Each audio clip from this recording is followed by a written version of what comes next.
In a previous video, we talked about the partners who banded together in sometimes loose, sometimes more structured fashion to get the gospel to more and more places, to plant churches, to help them to come to know Christ too.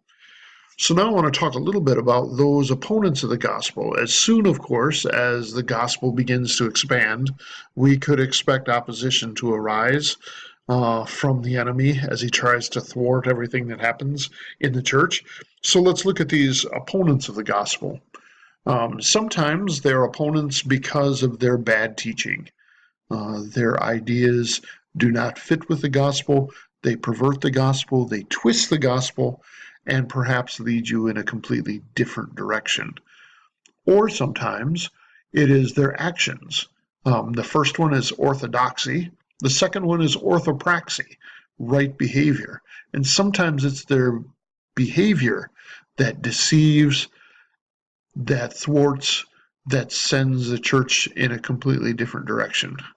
So the opponents of the gospel could have error in either place, in the teaching or in the behavior, or worse, in both.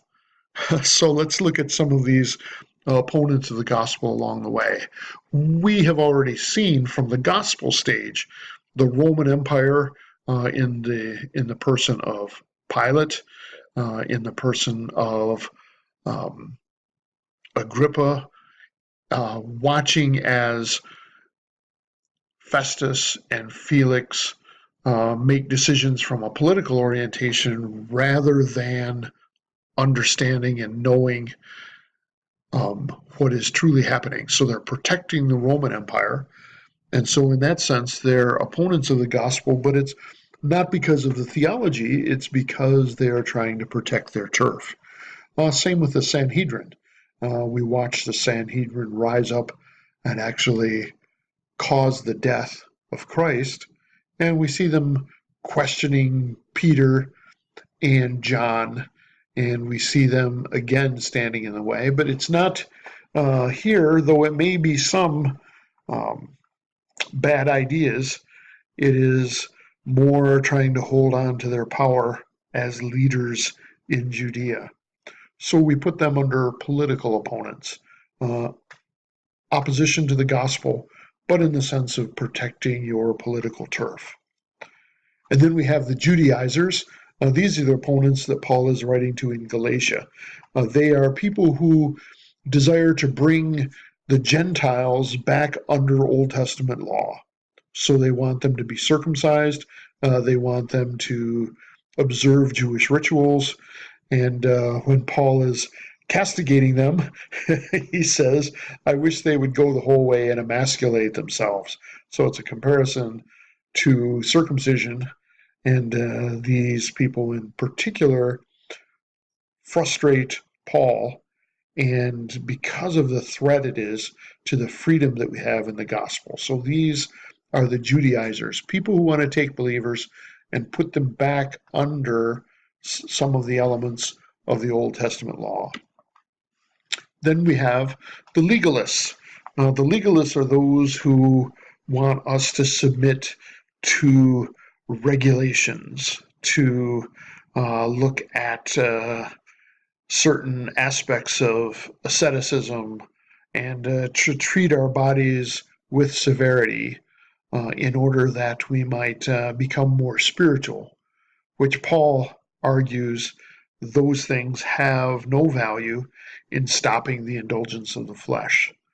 So legalism, again, tries to cut into the freedom that we have in Christ, and Paul says it's useless. The way to holiness is not in those things near as much as it is a living, vibrant, superior appetite for Christ, as against those other things that would tempt us and draw us away from a pure faith in Christ. So what do we have? We have the Judaizers, we have the legalists, and of course on the other side of the legalists we have those involved in licentiousness, and we'll talk about those in a minute as well. Here we have the problem at Corinth. At Corinth, they were beginning to divide themselves according to who's the better speaker, who can draw upon the heartstrings, who can deliver the best message. And so some would say I'm for Paul, some would say I'm for Apollos, or for Peter, or the really spiritual ones, I am of Christ. So this is the problem that's going on at Corinth, and it's coming on because people, the idea of those who were good speakers was you knew them by the amount of money that they could command in order to come and speak at your venue, or the amount of influence that they had in those places where they spoke because of their speaking abilities. These are the people that Paul has to defend his apostleship to, in which he says, I was not at all inferior to these people whom he calls the super apostles. So these are the rhetoricians, their students, and the divisions that come when you try to take their values of wealth and influence and apply them to the itinerant evangelists, the people who are partners and fellow workers for the sake of the gospel cause. So now we have the lovers, I've called the lovers of licentiousness. These are the opposite of the legalists. These people take our freedom in Christ, but push it to the extreme. Sometimes they even have a difference between the body and the soul, so they can be really spiritual on the soul side and do whatever they want with the body side and destroy the body, but the soul could be untouched. And of course, God has made us a unified whole. And so we have to treat the body as God's creation with respect.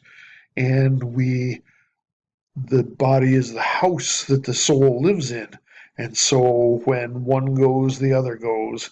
And so watch the lovers of licentiousness. They will, instead of cutting in on our freedom in Christ, they will expand it. And Paul says in response to them, it's our job to walk as children of light and to try to discern what is pleasing in our behavior, what is pleasing to Christ. So those are other opponents of the gospel cause. And then, not really opponents so much as people who are not yet well taught. And so we have what is called the weaker brother principle in Romans 14 and other places, in which they have opinions about regulations like, should I eat meat sacrificed to idols or not? Should I eat meat?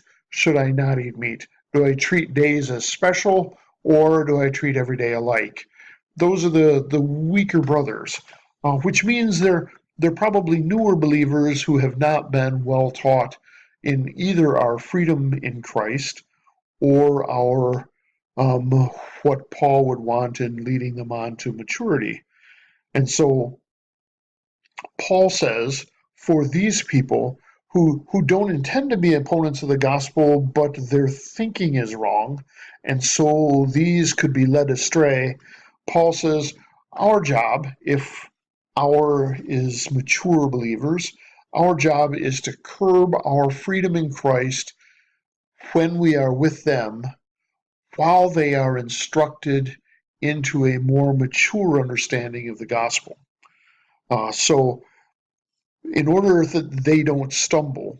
In other words, if I eat a meat sacrificed to an idol, and they see me, they may be emboldened to also eat, but they will have crossed their conscience. They will feel guilty as a result of their eating the meat sacrificed to an idol. And so Paul says, when you are in their presence, curb your freedom until they are better instructed.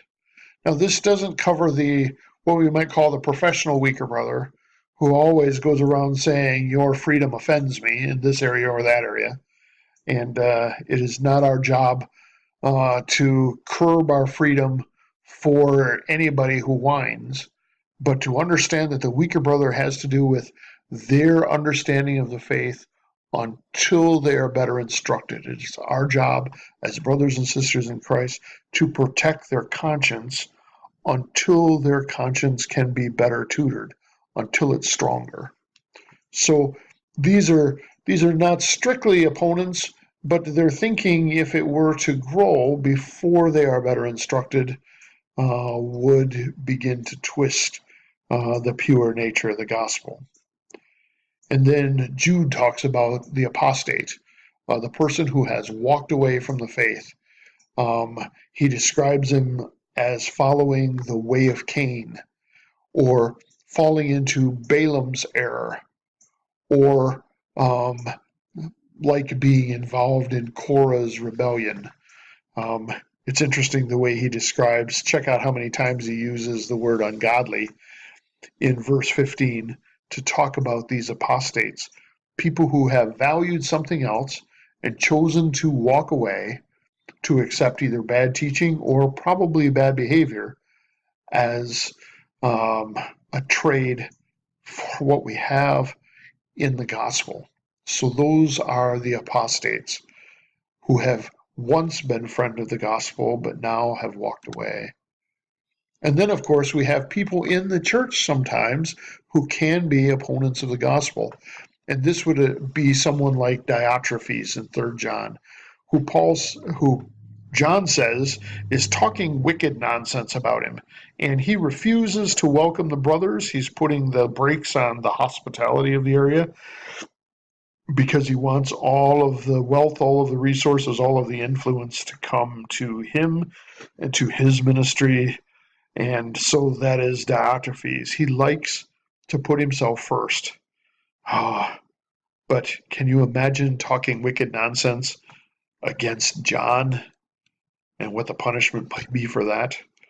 So there we are. Those are just some of the opponents, I guess, that are mentioned in the New Testament who stand in the way of the description, the understanding, the blessing, the right behavior of those who are choosing day by day to follow Christ.